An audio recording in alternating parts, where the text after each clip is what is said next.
ഇപ്പോൾ ഈ ഒരു ലോകത്ത് ഏറ്റവും കൂടുതൽ ചർച്ച ചെയ്യപ്പെട്ടിരുന്ന ഒരു വിഷയമാണ് എപ്സ്റ്റീൻ ഫയൽസിനെ പറ്റിയിട്ട്.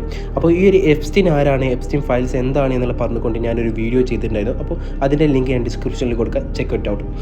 ഈ ഒരു കേസുമായി ബന്ധപ്പെട്ട് ഏകദേശം 6.5 മില്യൺ ഫയൽസാണ് പോലീസ് കളക്ട് ചെയ്യപ്പെട്ടിട്ടുള്ളത്. ഏകദേശം 3.5 മില്യൺ ഫയൽസ് മാത്രമേ ഇപ്പോൾ നിലവിൽ പുറത്തുവിട്ടുള്ളൂ. 2 ഘട്ടങ്ങളായിട്ടാണ് ഇപ്പോൾ ആ ഒരു 3.5 മില്യൺസ് പുറത്തുവിട്ടുള്ളത്. ഈ ഒരു ഫയൽ പുറത്തുവിട്ടതോടു കൂടി തന്നെ പല ആളുകളുടെയും മുഖംമൂടി തന്നെ അതിന് വിട്ടിട്ടുണ്ട്. ഈ ഒരു ഫയൽസിൽ ഏറ്റവും കൂടുതൽ പേര് പരാമർശിച്ചിട്ടുള്ളത് ട്രംപിൻ്റെ പേരാണ്. പക്ഷേ ട്രംപ് അത് നിരസിച്ചിട്ടുണ്ട് എന്നുള്ളതാണ് അതൊരു മറ്റൊരു വസ്തുത. പിന്നെ ഇതിൽ ഏകദേശം 2000-ഓളം വീഡിയോസ്, ഇമെയിൽസ്, 1,00,000-ഓളം പിക്സ് ഏകദേശം ഈ ഒരു ഫയൽസിൽ ഇൻക്ലൂഡ് ആക്കിയിട്ടുണ്ട് എന്നുള്ളതാണ്. ഇനിയും വരും കാലഘട്ടത്തിൽ, ഇനി വരും ടൈമിൽ 3 മില്യൺസോളം ഫയൽസ് ഇനി പുറത്ത് ഇറങ്ങാനുണ്ട് എന്നുള്ളതാണ്. അപ്പോൾ ഈ ഒരു എപ്സ്റ്റീൻ്റെ കേസിലേക്ക് നോക്കുന്ന സമയത്ത് ഏറ്റവും ഡേഞ്ചറായി നമുക്ക് ഏറ്റവും മൈൻഡ് കംപ്ലീറ്റ് ഔട്ടായി പോകുന്ന രീതിയിലുള്ള കാര്യം എന്ന് പറയുന്നത് കിഡ്സിനെ സെക്ഷുവലായിട്ടുള്ള അബ്യൂസ് ചെയ്തിട്ടുണ്ട്, അതുപോലെ തന്നെ അവരെ നരബലി നടത്താൻ വേണ്ടി യൂസ് ചെയ്തിട്ടുണ്ട് എന്നുള്ളതൊക്കെ.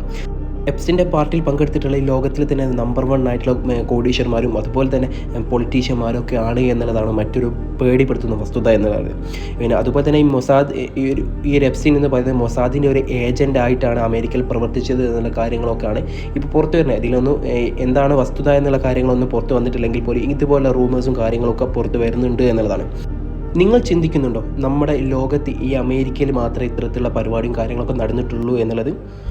ഞാനൊരു ചെറിയൊരു പോയിന്റ് പറഞ്ഞേക്കാം, എന്നിട്ട് നിങ്ങൾ ചിന്തിക്കുക. നമ്മുടെ ഇന്ത്യയിൽ 2026 എന്ന വർഷം തുടങ്ങിയതിന് ശേഷം ഏകദേശം 807 മിസ്സിംഗ് കേസ് ഇത് ഡൽഹിയിൽ മാത്രം റിപ്പോർട്ട് ചെയ്യപ്പെട്ടിട്ടുള്ളത്. ഇതിൽ ഈ ഒരു കേസിൻ്റെ ഏറ്റവും വലിയ ഡേഞ്ചർ ആയിട്ടുള്ള കാര്യം എന്ന് പറയുന്നത് പോലീസുകാർക്ക് പോലും എന്തുകൊണ്ട് ഈ ഒരു കുട്ടികൾ മിസ്സിംഗ് ആകുന്നു എന്നുള്ള കാര്യം കണ്ടുപിടിക്കാൻ കഴിഞ്ഞിട്ടില്ല എന്നുള്ളതാണ്. ഏകദേശം 507ഓളം വരുന്ന സ്ത്രീകളും കുട്ടികളും മാത്രമാണ് എന്നുള്ളതാണ്. ഈ ഒരു ഇത്തരത്തിലുള്ള കാര്യങ്ങൾ നടന്നതൊന്നും നമ്മുടെ ന്യൂസ് ചാനലുകളിലോ കാര്യങ്ങളോ ഒന്നും എനിക്ക് കാര്യമായിട്ട് കാണാൻ പറ്റിയിട്ടില്ല. ഇതിനെപ്പറ്റി ഞാൻ റിസർച്ച് ചെയ്ത സമയത്താണ് ഈ ഒരു കാര്യങ്ങളൊക്കെ എനിക്ക് അറിയാൻ പറ്റിയിട്ടുള്ളത്. അപ്പോൾ നിങ്ങൾ ജസ്റ്റ് ചിന്തിക്കുന്നുണ്ടോ നമ്മുടെ ഈ ലോകത്ത് ഇവർ മാത്രമേ ഈ ഇത്തരത്തിലുള്ള കാര്യങ്ങൾ നടക്കുന്നുള്ളൂ എന്നുള്ളത്?